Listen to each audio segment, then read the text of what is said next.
The final slam of the oak door echoed the closing of a life. Silas Davies did not look at her as he shut it, his face a mask of practiced piety that failed to hide the greed in his eyes. Ilara stood on the porch of the home she had shared with Thomas, the dust of the road already settling on the hem of her black dress. In her hand were 3 silver dollars and a folded deed, the paper brittle and thin like a dead leaf. Behind her, the town of Promise Creek watched. She could feel their eyes, a mixture of pity and morbid curiosity. They had seen this before. A widow, a woman alone, was a ship without a rudder, soon to be broken on the rocks of frontier life. Her husband, Thomas, lay in the cold ground, victim of a collapsed mine shaft, and with him lay her future. His family, the Davies clan, who held the town in their fist, had seen to that. Silas had read the will in the stuffy parlor, his voice droning on about assets and titles. The farm, the house, the accounts, all went to him, Thomas's elder brother, to be managed in the family's interest. For Ilara, his wife of 4 years, there was this: the pittance of silver and a deed to a patch of useless land 2 miles north of town. The Clay Scar, they called it, a barren, windswept hill of non-arable red earth, good for nothing but rattlesnakes and regret. It was a final, calculated insult, a public declaration of her worthlessness. She inventoried what she had left in the world: the $3, the deed, the worn dress on her back, the sturdy boots on her feet, and, tied to a post near the porch, Borrow, Thomas's old dog, a brindle mix of indeterminate heritage with one watchful brown eye and one of pale, ghostly blue. He whined softly, the only creature in Promise Creek to voice any protest on her behalf. Her worldly possessions were a joke, a tragedy so complete it bordered on farce. Mr. Gable, the owner of the town mercantile, approached her, his face a well-meaning frown. He took off his hat, a gesture of respect that felt more like a prelude to a dismissal. "Ilara," he began, his voice low, "the westbound coach leaves at dawn. That silver might get you as far as prosperity. A woman can find work there. There's nothing for you here. That land, it's a grave." His advice was sensible. It was what everyone expected.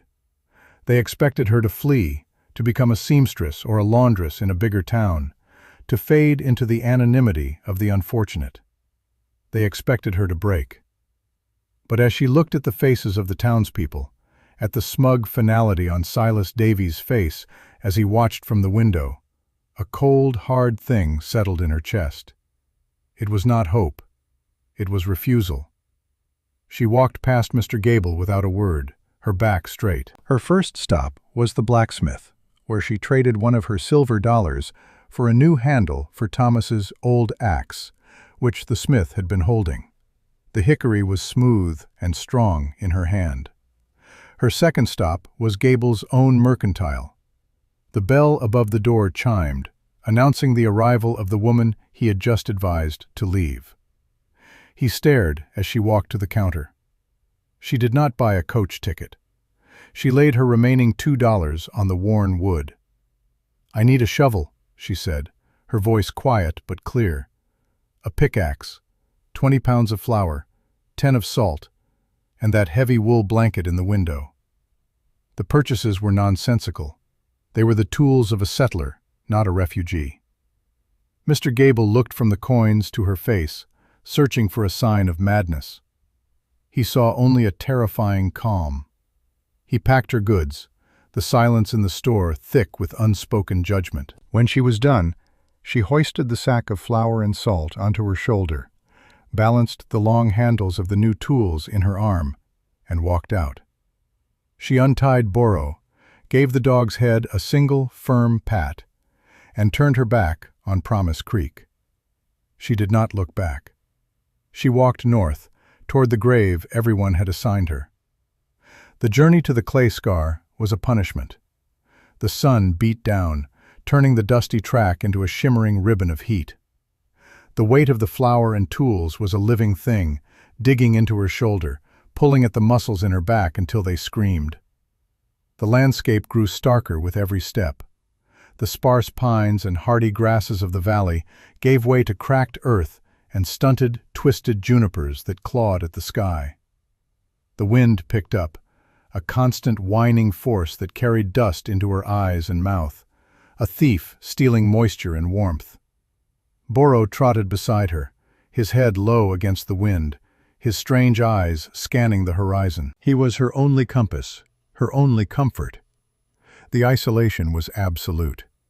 The town vanished behind the rolling hills, and soon there was nothing but the vast, indifferent sky and the hard, unforgiving ground beneath her feet. She was an insect crawling across a dinner plate. She arrived late in the afternoon, when the sun was a molten smear in the west, painting the sky in brutal shades of orange and purple. The clay scar was worse than the stories. It was not a hill so much as a wound in the earth, a massive, weeping sore of exposed red clay that dominated the landscape. Nothing grew on it. The wind howled across its surface, unimpeded by any tree or boulder, a desolate song of emptiness. It was a place where things came to die. This was her inheritance, a monument to worthlessness. The weight on her shoulder suddenly became unbearable. She dropped the sack and the tools, the thud muffled by the wind. She sank to her knees, the sharp gravel biting into the fabric of her dress. Despair, a cold and heavy tide, rose in her throat. Mr. Gable was right. Silas was right. The whole town was right. This was a grave. Tears, hot and sharp, blurred her vision. For a long, bleak moment, she let the hopelessness wash over her, a final surrender to the crushing reality of her situation. Boro nudged his wet nose into her hand, whining softly. The wind was relentless, a physical blow. Shivering, she sought the smallest bit of shelter, crawling behind a low rock outcropping at the base of the clay shelf. Huddled there, out of the main force of the gale, the world changed. The roar of the wind softened to a whisper. The air was still, and strangely, it felt warmer. She pressed her hand against the rock, and then against the hard-packed earth at the base of the clay wall. It was cool, but not cold. It held a neutral temperature, a stark contrast to the rapidly cooling air around her. As her eyes adjusted to the gloom of the overhang, she noticed something else. A dark line, barely visible, snaked along the base of the rock where it met the soil. She touched it. It was damp. Her fingers came away with moist earth. Her heart gave a small, painful kick. Water. She followed the line of moisture with her eyes, tracing it along the base of the outcropping. There, tucked into a small fissure, half hidden by a thorny bush, was the source.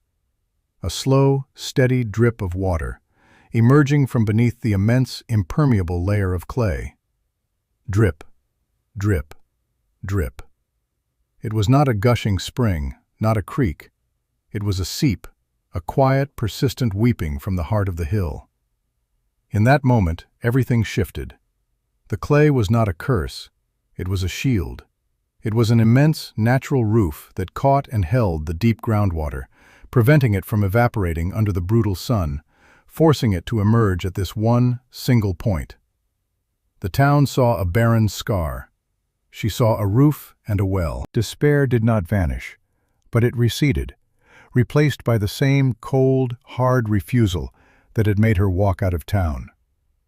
She looked at the pickaxe lying in the dust. Her grave could wait. She had work to do. The first swing of the pickaxe was an act of war against the earth. The shock of the impact jolted up the hickory handle and into the bones of her arms. The ground was packed hard, a mixture of rock and dry soil that fought back with stubborn inertia. She swung again and again, the rhythm awkward at first, then finding a desperate cadence. Her goal was not to build a house upon the land, but to carve one from it. She chose her spot carefully, at the base of the clay shelf, protected by the rock outcropping that deflected the worst of the wind. She was digging a pit, a dugout, a wound of her own making that would become a sanctuary. The work was brutal, a relentless cycle of breaking the earth with the pick and clearing it with the shovel. The sun rose and fell, her hands, soft from a life of domesticity, blistered on the second day. The blisters broke on the third, leaving raw, weeping patches of skin that stung with every touch of the rough wood. She tore strips from her petticoat and wrapped them, the clean white fabric quickly turning brown with dirt and blood.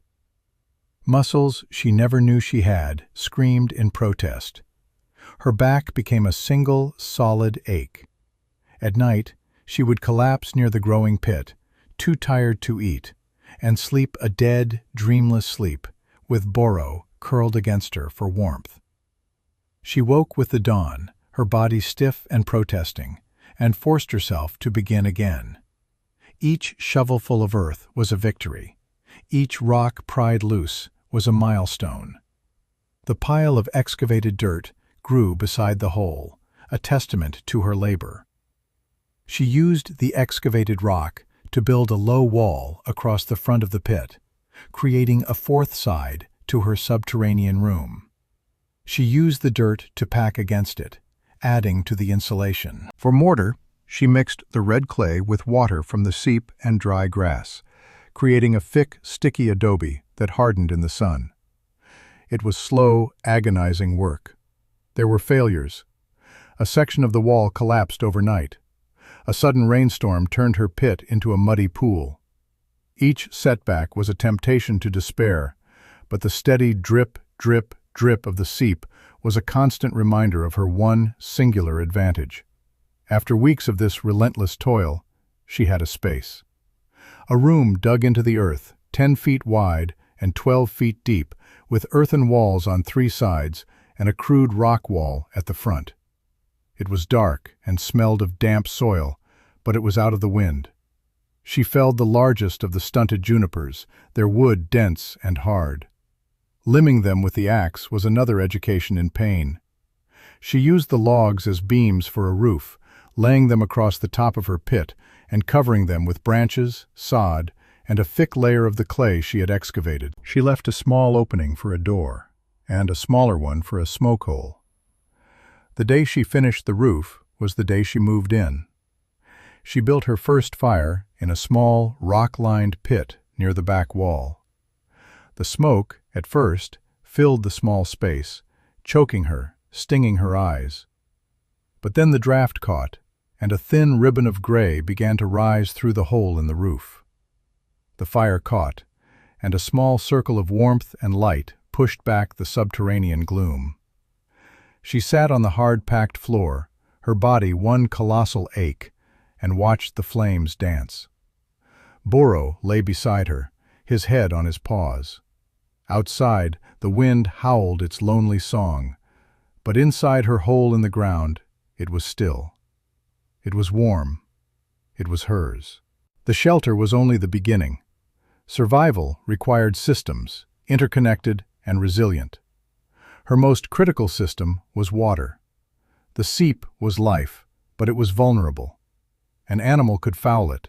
The sun could steal it. She needed to capture and protect it. This became her great work. Using the pick and shovel, she began to excavate a second, deeper pit directly below the point where the seep emerged from the rock.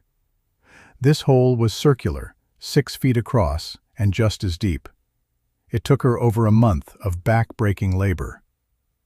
When the hole was dug, she began the second phase.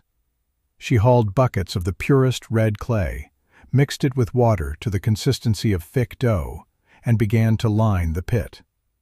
She pounded the clay into the walls and floor with a heavy rock and her bare feet, layer after layer, a physically grueling process that left her caked in red mud from head to toe. She was building a massive underground pot. When the lining was thick and smooth, she built a fire inside the pit, a great bonfire of juniper wood that burned for 2 days straight. The intense heat baked the clay, turning it into waterproof ceramic. Her cistern was born. She then carved a small, stone-lined channel to guide the steady drip of the seep directly into her new reservoir. It filled with agonizing slowness, but day by day the water level rose. Cool, clean water, protected from the dust and the sun, sealed in the earth. It was a secret well, a hidden treasure. Next came food. The clay scar was barren, but a mile away in a shallow ravine, a seasonal creek had deposited a bed of rich, dark soil. For weeks, her daily routine involved a 2-mile round trip, carrying 2 heavy wooden buckets filled with that precious earth.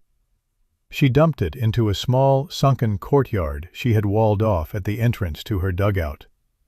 The walls protected it from the wind. The sunken design helped it retain moisture. She planted the seeds she had bought in town: potatoes, carrots, hardy greens. To see the first green shoots push through that transported soil was a miracle, a defiant splash of life against the dead red clay. Her last system was for warmth and sustenance. She built a proper fireplace and chimney from rocks and her clay mortar, a more efficient design that drew the smoke out better and radiated more heat into the room. She expanded her dugout, carving a small, secondary chamber for animals, a place where their body heat would add to the warmth of the shelter. But she had no animals. That required another trip to Promise Creek. Months had passed since she had left. The woman who walked back into town was not the same one who had departed. The grief was still in her eyes, but it was now overlaid with a new hardness. She was leaner, her skin baked brown by the sun, her hands calloused and scarred. Her dress was tattered and stained with red clay. She was a wild thing, a creature of the earth. She walked straight to Gable's Mercantile, Borrow at her heels. The handful of men loitering on the porch fell silent as she approached. They stared, their expressions a mixture of shock and morbid fascination. The ghost of the clay scar had returned. Inside the store, Mr. Gable stopped polishing the counter, his jaw slack. "Elara," he breathed. She nodded, her eyes sweeping the store. She did not look at the canned goods or the bolts of fabric. Her gaze fell on a crate of chirping chicks and a small pen in the back, holding a single, runtish piglet. She had spent the last few months making bricks. She had built a small, efficient kiln, fueled by juniper, and had been turning the red clay into hard, durable pavers. She had made hundreds. They were her currency. "I'll trade you," she said, her voice raspy from disuse. 200 bricks for 2 laying hens and that pig." Gable stared at her as if she had grown a second head. "Bricks? What in God's name are you doing out there?" "I'm living," she said simply. The absurdity of the request, the image of this gaunt woman making bricks in a hole in the ground, was too much for the onlookers. A titter of laughter ran through the store. At that moment, Silas Davies walked in. He stopped short when he saw her. A cruel, triumphant smirk spread across his face. He looked her up and down, taking in her ragged appearance. "Well, well," he drawled, his voice loud enough for everyone to hear. "Look what the wind blew in. The clay widow. I hear you're digging your own grave out there. Now you want to fill it with livestock?" The men in the store roared with laughter. Clay widow. The name hung in the air, sharp and ugly. Elara's face remained impassive. She did not look at Silas. She kept her eyes fixed on Mr. Gable. He, at least, had the decency to look ashamed. He agreed to the trade, perhaps out of pity, perhaps just to be rid of her. She left the store with a wooden crate containing 2 clucking hens and a small, squealing piglet tucked under her arm. The laughter followed her down the street. She did not care. She had what she came for. The nickname stuck. The Clay Widow. It became a piece of town folklore, a cautionary tale whispered to children, a joke shared over beer at the saloon. The story of her buying chickens for her mud hole was embellished with every telling. They said she had gone mad with grief, that she spoke to the wind and danced with coyotes. They imagined her living in squalor, a half-savage woman in a filthy pit. Silas Davies did nothing to discourage the rumors. They were a convenient way to justify his own actions. One day, a hunter named Brant, a man known for his arrogance, rode out to the clay scar to see the spectacle for himself. He found Ilara in her sunken courtyard, tending her small garden. He sat on his horse on the ridge above, looking down at her. "It's true, then," he shouted, his voice laced with mocking disbelief. "They say you're trying to grow things in this hellscape. You'd have better luck planting rocks." Ilara did not look up. She continued to pull a weed from the base of a potato plant. "The rocks are for the walls," she said, her voice carrying clearly on the wind. "The earth is for the garden." Her calm dismissal, her refusal to be shamed, infuriated him more than any angry retort could have. He wheeled his horse around and rode off, and his report back in town only added to the legend of the madwoman of the clay scar. She was utterly alone, but for Boro. The world shrank to the size of her homestead. But in that small world, she was not a victim. She was a creator. The deep winter came, and with it, the truth of her labor was revealed. A blizzard swept down from the mountains, a howling wall of white that buried the landscape for 3 days. The temperature plummeted. In Promise Creek, people huddled by their fireplaces, stuffing rags into the cracks in their walls, burning through their woodpiles at an alarming rate. In her dugout, Ilara was warm. The earth that surrounded her on 3 sides was a massive insulator, a thermal battery that held the gentle heat from her small, efficient fireplace. The wind shrieked and clawed at the land above, but deep in her burrow there was only a profound and peaceful silence. Her animals were safe in their adjoining chamber, their presence a source of living warmth. She had a full cistern of water that would not freeze, shelves stocked with dried greens and preserved root vegetables from her garden, and a bin full of potatoes. Her days fell into a simple, monastic rhythm. Wake, tend the fire, feed the chickens and the pig, check the water level in the cistern, mend her clothes, carve a new handle for a tool. The routine was the opposite of madness. It was a bulwark of order and purpose against the chaos of the world. She was not just surviving, she was sovereign. Before the Great Drought, there were smaller tests. A flash flood, the result of a sudden spring thaw, sent a torrent of water down the hill. Her sunken courtyard, which the hunter Brant had mocked, channeled the water away from her door, while her clay-sealed roof shed the deluge without a single leak. Another time, a pack of coyotes, emboldened by a hard winter, grew brazen. They circled her homestead at night, their yips and howls a thin, hungry sound. But her stone walls held, and Boro's deep, ferocious bark kept them at bay. Each trial, each victory, reinforced the strength of her systems and hardened the resolve within her. She was learning the land, not as an enemy to be conquered, but as a partner with rules that had to be understood and respected. The next summer came on the land like a fever. The spring rains, usually a reliable blessing, never arrived. April was dry. May was dusty. By June, a strange, oppressive heat had settled over the valley.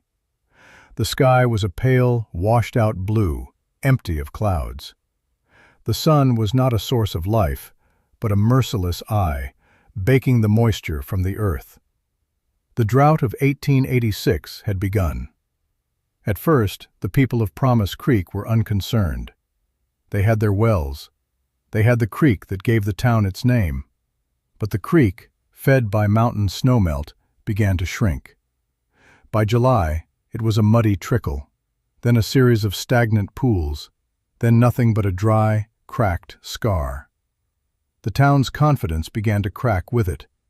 The wells were next. They were shallow, dug to tap the surface water table. As the weeks without rain turned into months, that table dropped. The first well to go dry was a small private one on the edge of town. Then another.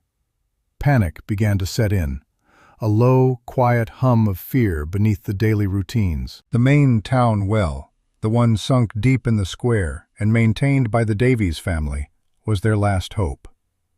One sweltering morning in August, the bucket came up from the Davies well with nothing but wet mud. A collective gasp went through the crowd that had gathered. The well was dry. The town's lifeblood was gone.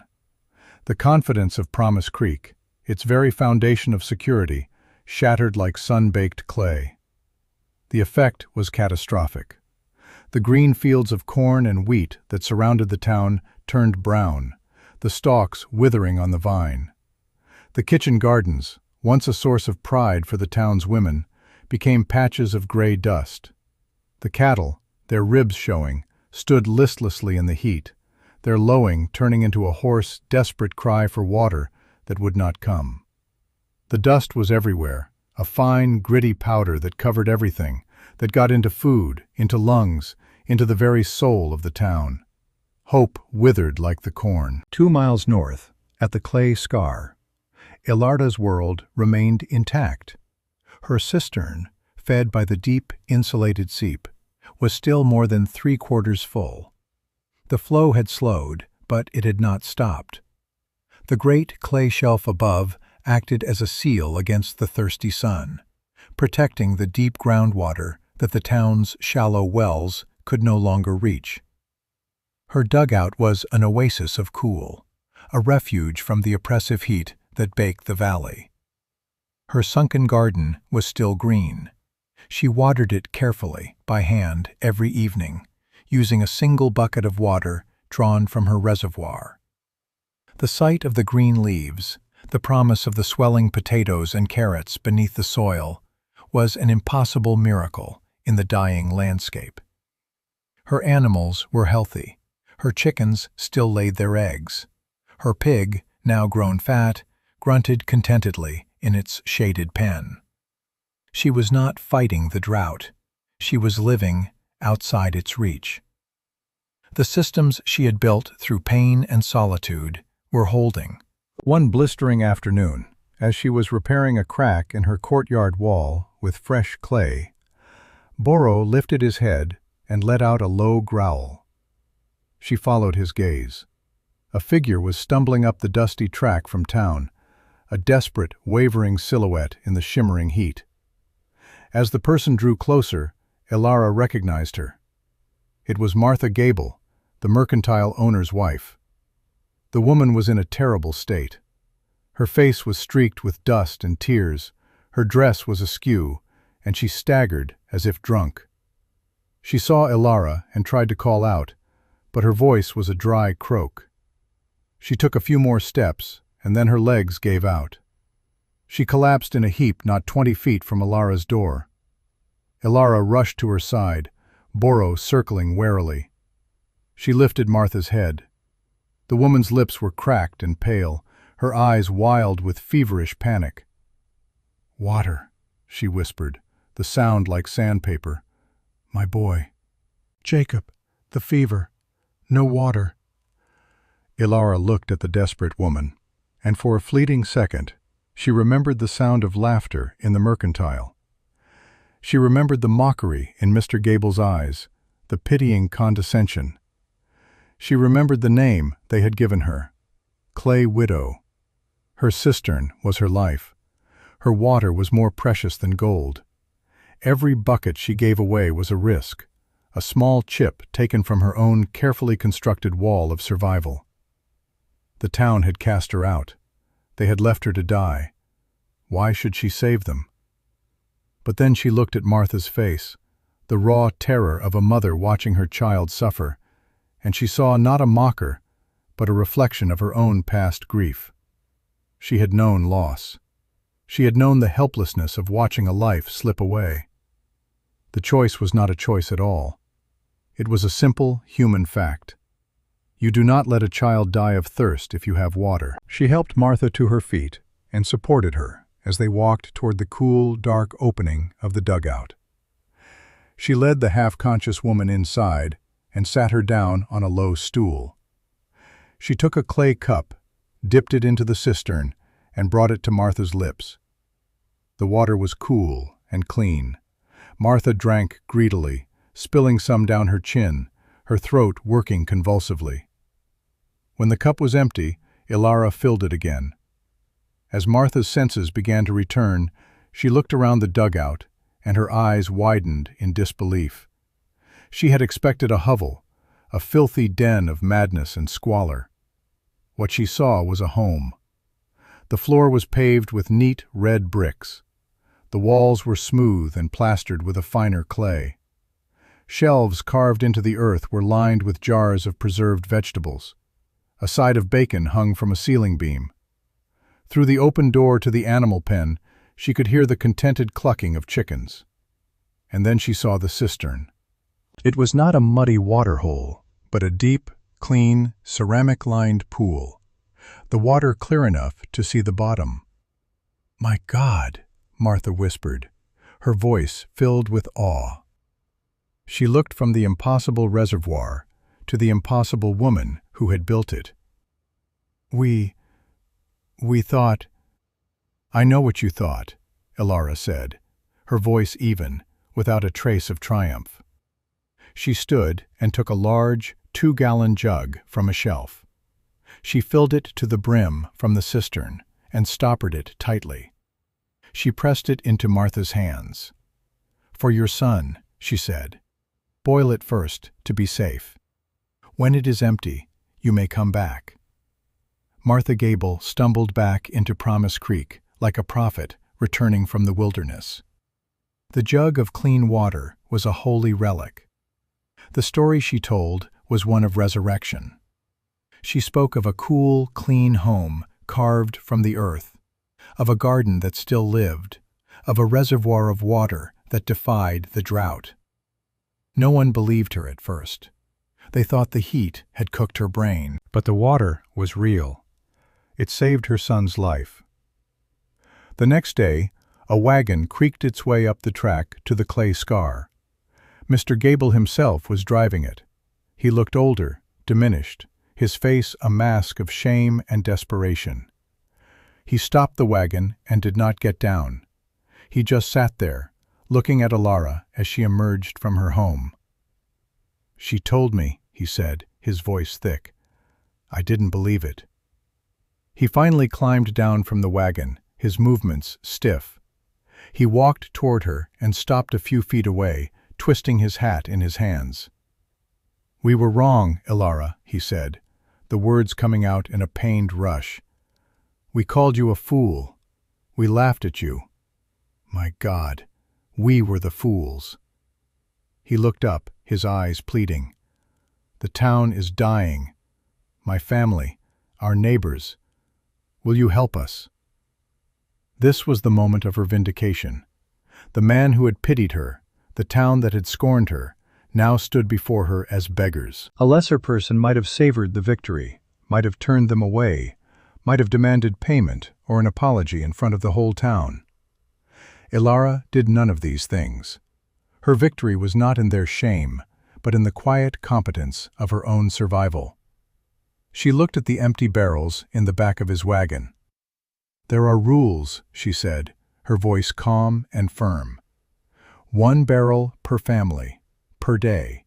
I will not have my cistern emptied. You will form a line. There will be no fighting.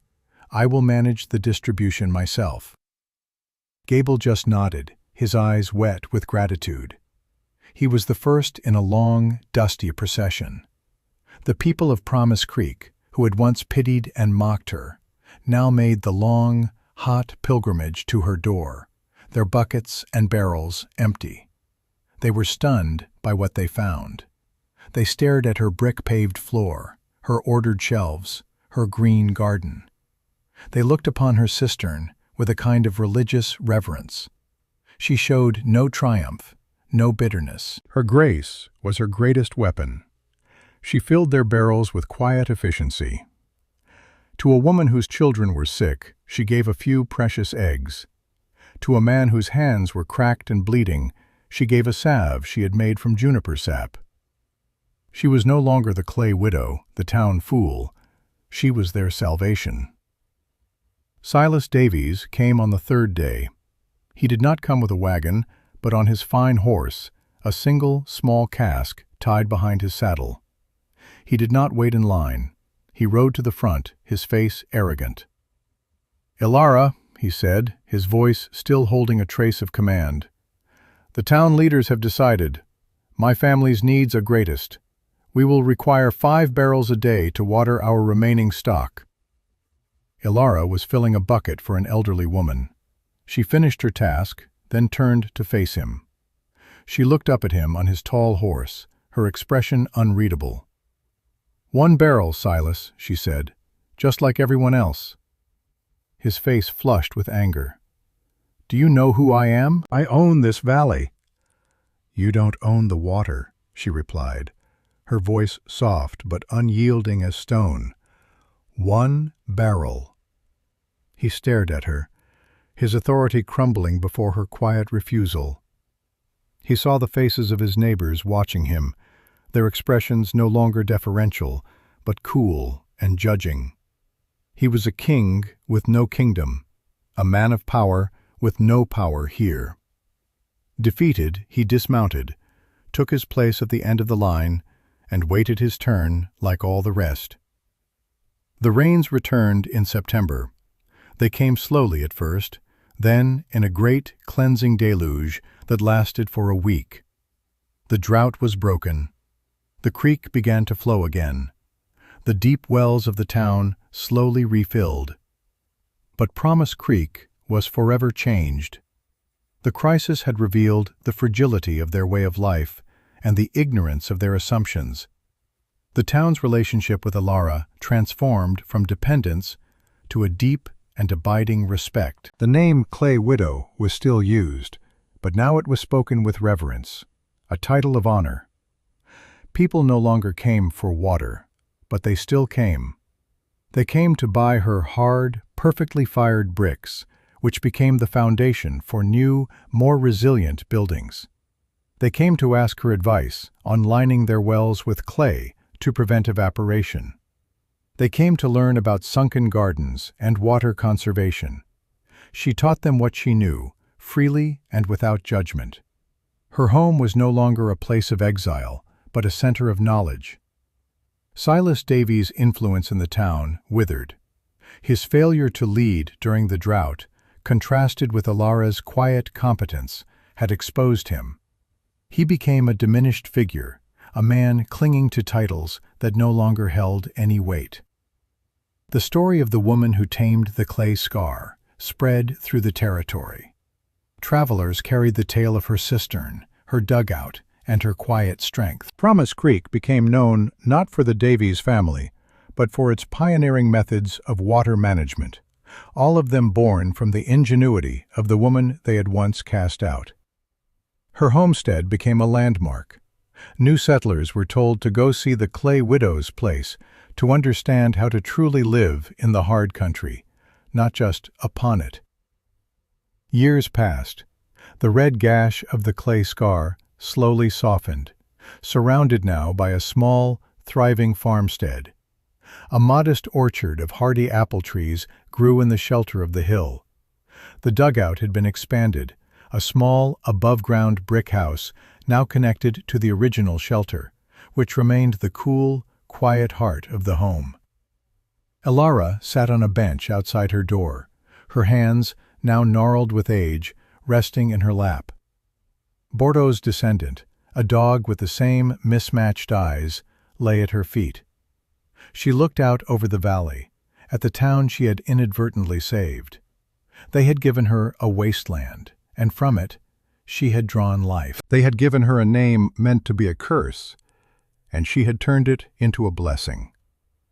She had learned that true strength was not in what you owned or the power you wielded, but in the quiet, stubborn refusal to be broken, and the wisdom to see the hidden value in things that others had thrown away. The wind still blew across the high plains, but it no longer sounded like a lament. It sounded like a song.